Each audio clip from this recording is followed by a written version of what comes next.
Hi. Those who don't know me, I'm a psychiatrist and psychopharmacologist.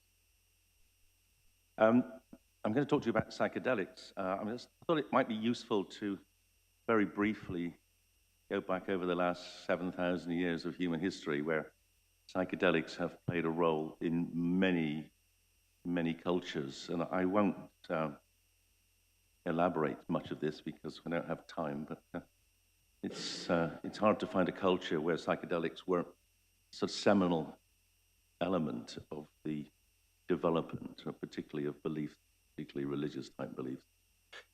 So one exception to this collection of psychedelics, these are all serotonergic psychedelics, going from mescaline to DMT through psilocybin, is the Christian church, where the preferred or the most used psychedelic was Amanita muscaris, which is a different kind of psychedelic. It's a GABAergic psychedelic called muscimol, and it potentially was used in early Christian times to give resilience in the face of persecution. I won't go into that anymore, but if you want to talk to me about it afterwards, I'm happy to.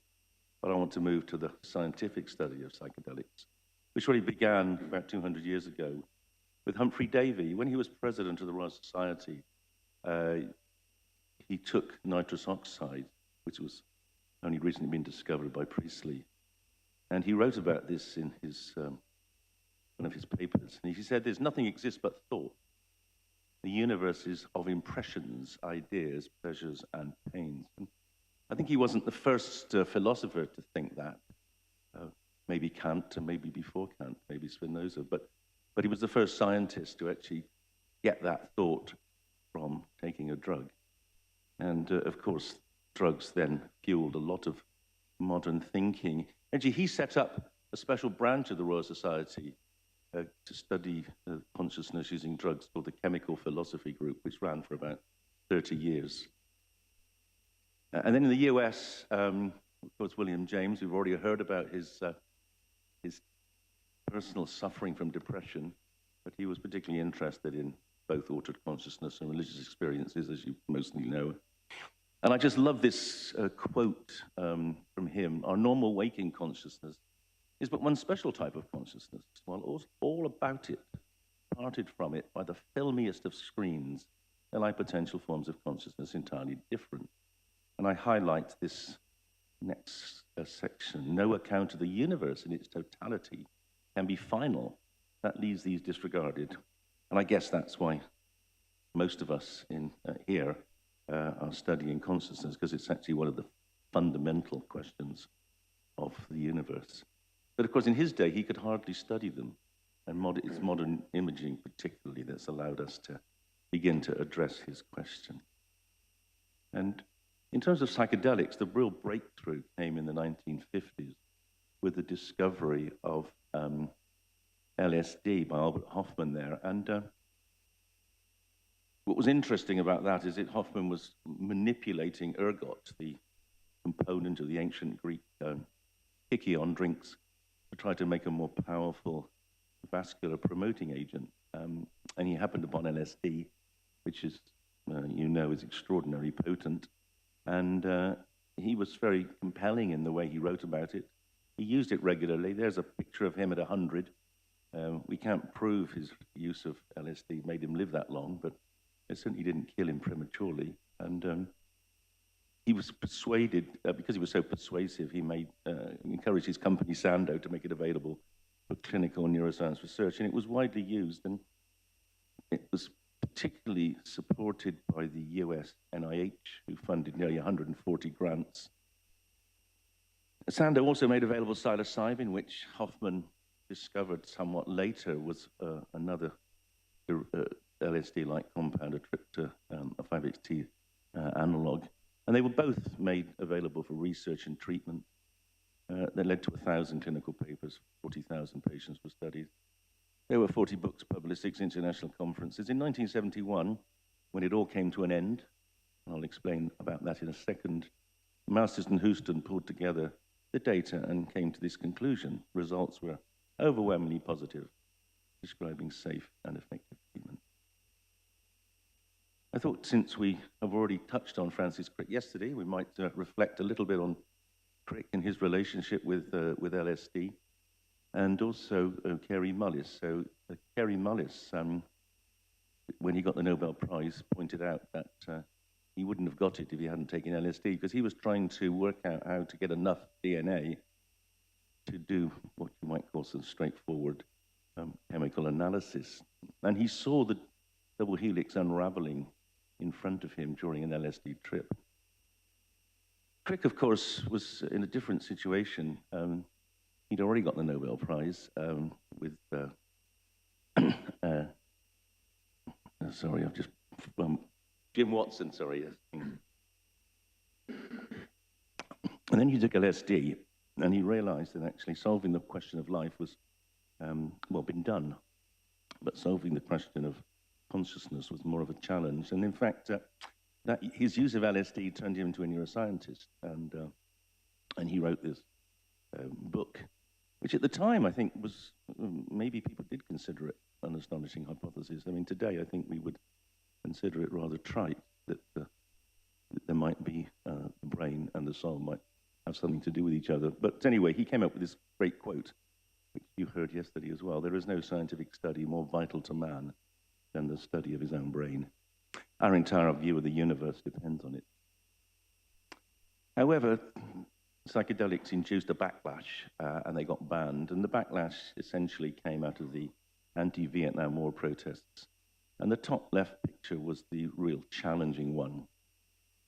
Drop acid, not bombs. And that was so, that was such anathema to the US way of doing international politics at the time, that they wanted to stop the concept of taking drugs. And particularly the bottom image there, Make Love Not War. And LSD was seen as fueling a massive social change against the conventional way of doing economics as well as war. And they couldn't ban the anti-war protests, but they banned psychedelics.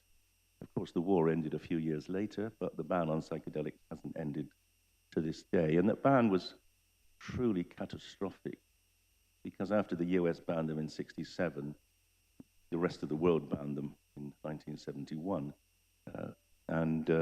The ban was extraordinarily vindictive, because these drugs were put into Schedule 1 of the UN conventions, which said they were very dangerous, equivalent to crack cocaine and crystal meth, which of course they're not. That they had no medical value, which had been shown to be false because they had massive medical value leading up to that point, and they were addictive, which they're not. And you can see the top graph shows the number of papers per year in blue for LSD and in red for psilocybin. A massive increase because of the huge investment in research, and a massive decline afterwards. And the decline is caused by two things. It was caused because the US effectively stopped funding. The US government hasn't funded any research on psychedelics until 2023. So that's a 50-year hiatus. And also, if you could get funding from philanthropists to do that work, it was almost impossible because of the strictures on using these drugs. And still today, they're extremely hard to work with. And I would argue that that's the worst censorship of research in the history of the world. I can't think of any comparable impediment in any area, other branch of research, because it was global. If you want to read more about it, I've written a couple of papers trying to illustrate both the impact and the perversity of those decisions. However, things are beginning to change, because particularly the serotonergic psychedelics seem to have utility in a range of brain disorders. So a little bit about their pharmacology. They all act at the serotonin 2A receptor. Their clinical dose is determined by their affinity, as shown by this graph here. And what's interesting about the 2A receptor is that now we can image it. We can see it has a peculiarly high expression in the most recently evolved parts of the human brain. This is just one example. On the left-hand side, you see the distribution, the density map of the 2A receptor using a PET tracer that we can use, which actually is a psychedelic tracer, SIMB36. And you see the high density in the cortex and very low density subcortically, which makes these drugs very safe to use. They have very little impact on the cardiovascular respiratory centers. On the right-hand side, you see transmodal cortex imaged in a different way. And you can see a remarkable overlap between the density of the 2A receptor and transmodal cortex. And we don't know why that is, but we've just got a paper that's about to come out in Brain arguing perhaps that this high density of the 2A receptors, which is the human brain has a higher density than any other brain, might play some role in the patterning of brain development and maybe even brain evolution. We know quite a lot about the pharmacology of these receptors in terms of their distribution on neurons, and they're highly expressed on layer 5 neurons in the cortex. And if you give an animal a 2A agonist, a psychedelic, you powerfully depolarize those neurons. And as most of you know, I guess, those neurons are responsible for integrating activity between cortical columns and probably generating top-down control. And so our current thinking is that psychedelics interfere with the concept of brain-generating priors. This is a concept which goes back to the work of Helmholtz, the idea that the brain essentially creates inferences about the external world. We now call them priors. And I think what psychedelics do is prove his theory because they disrupt prior. And I'll just talk you through it. And I'd be interested to know if any of you disagree, because this is my current thinking as to what psychedelics do in relation to simple hallucinations. It's more complex with complex ones. But as you all know, the brain's on a camera, and visual processes are determined by an integration of sensory inputs from the visual brain and a comparison of those sensory inputs with predictions from the anterior brain of the priors. And obviously, if these two are compared, and if they're discordant, the priors are updated. And what I think is happening with psychedelics is that the integration in the visual system is disrupted by the disruption of those layer 5 pyramidal cells, and that leads to these elemental hallucinations, these so-called Christmas tree light hallucinations. And we know from work of going back to frog brain and cat brain with Hubel and Basel that the primary processing of the visual cortex is to build up from these very simple elements of shape and movement and color. And what I think is happening under psychedelics with these primary hallucinations is you're actually seeing the primary workings of your visual cortex, which you don't generally see. And very recently, we were able to at least get some evidence that we are disrupting the ability of priors to control conscious analysis. And this is a DMT study. This is a multi-imaging study, EEG and fMRI study with DMT. And if you look in the bottom left-hand box, the little red box, you can see we measure traveling waves before and after DMT. On the left-hand side, at the bottom, you see backward traveling waves going from the frontal cortex back towards the occipital cortex. And on the right-hand box, you see the forward traveling waves. And under DMT, the backward traveling waves are reduced in amplitude, and the forward traveling waves are enhanced. And that's, I think, probably evidence that we are disrupting the ability of priors to control analysis of external input. Now, one of the other things that is really remarkable about the psychedelic state is that there's a dramatic increase in connectivity. And this image comes from Paul Expert's group at King's College, and there are 7,200 connections in each. On the left-hand side is the sort of classic small world brain, where most of the processing goes on in the regions near to each other, in the cortical regions. And under psychedelics, connectivity massively increases. And that's probably because we break down processes that direct and limit connectivity and make the brain efficient, but perhaps rather, in some cases, rather malignant in the way it deals with ideas or thoughts or feelings. And that increased connectivity, potentially one of the main explanations as to why people see things and feel things and think things differently under psychedelics. And this is the first MRI study of LSD we did a few years ago now, and it shows this phenomenon of hyperconnectivity, which can explain the powerful experience of complex visual hallucinations under LSD. On the left-hand side, again, the small word brain, the magenta area there is, the cyan area rather, is the V1, which was plotted out before people had the drug. And you can see, in the normal state, there's most of the activity is between V1 and other visual areas. Under LSD, on the right-hand side, there's massively increased connectivity, which is why people have these vivid, complex hallucinations, and also why they have experiences like synesthesia. We can explain, to some extent, the altered state of psychedelics compared with other drugs using MEG as well. So what we have here a whole series of different drugs we've studied with the frequency, the MEG frequencies going from low frequencies at the top to high frequencies at the bottom. And on the right-hand side in the red box, you've got 3 psychedelics. You've got, on the right-hand side, LSD, the next one, psilocybin, magic mushroom juice, and then ketamine. And blue is essentially reduced power, and red on the left-hand side are increased, drugs which increase power. And it's very obvious that psychedelics massively desynchronize the brain. And that's a state we've called the entropic brain. And I was thinking about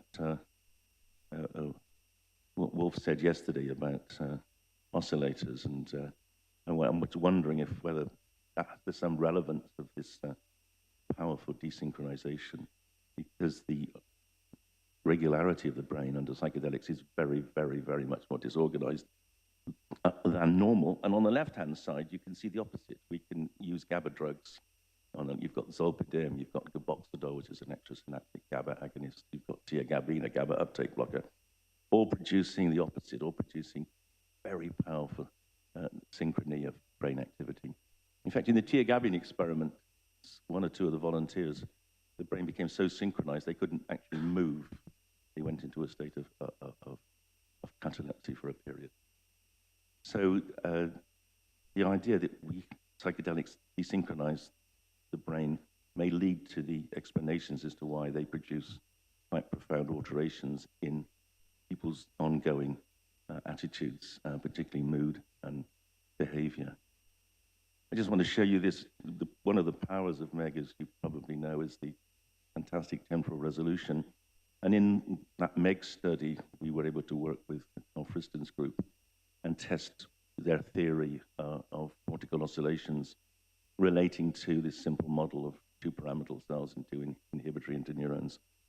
And this analysis suggested that the predominant effect of, in this case, psilocybin, was to act on those layer 5, the deep pyramidal cells. And I think if that's true, which I suppose it is, that may be the first demonstration in humans of a single molecule having an effect on a particular cell type in the brain. Now, why did we move into the treatment of depression? We didn't start out doing this work. We started off as psychopharmacologists interested in knowing what the psychedelic state was. But obviously, depression's a big problem. And actually, it was Helen Mayberg's work which really got us interested in using psychedelics for depression, because we found that psilocybin and other psychedelics attenuate this region, CG25, that she has just explained to you is a central driver of depressive processes. And as she explained, many other treatments of depression attenuate activity there, including ketamine. And we thought, well, if you can, if switching off CG25 is important in lifting depression, and we can do it with a drug like psilocybin almost instantly, maybe it would be antidepressant. And at the same time, we also were interested in the relationship of the default mode network in depression, because psychedelics profoundly disrupt the default mode network. You can see the top 3 images, the default mode network in following placebo, and the bottom, you can see the default mode network disappears during the psychedelic trip. And the group at Yale had shown first imaging work that the default mode network is overconnected in depression. The top left-hand image shows the greater proportion of the brain is engaged in the default mode internal processing in depressed people, the MDD patients, compared with controls. And the driver for that seems to be this CG25 region.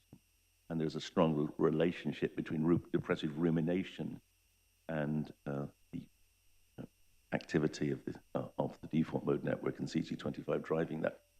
So we thought, well, if we can disrupt the default mode network, maybe we can disrupt depression. And so we did the study, and it worked really remarkably. So a single psilocybin trip, a 25 milligram trip, in people who'd all failed to respond to 2 or more antidepressants, some have failed on over 10, they'd all failed on psychotherapy. And you can see the black bars are the mean, and you can see this profound, almost immediate reduction in depression scores, which lasted, well, was still significant at 6 months, but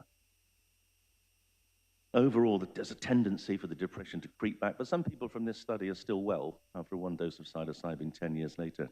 And that particular study has now spawned many companies trying to develop patentable approaches using psilocybin or other psychedelics. In fact, we now have quite a lot of data. We've got at least 7 trials in depression with psilocybin. We've got a DMT trial, an ayahuasca trial. We've got trials in end-of-life anxiety and depression.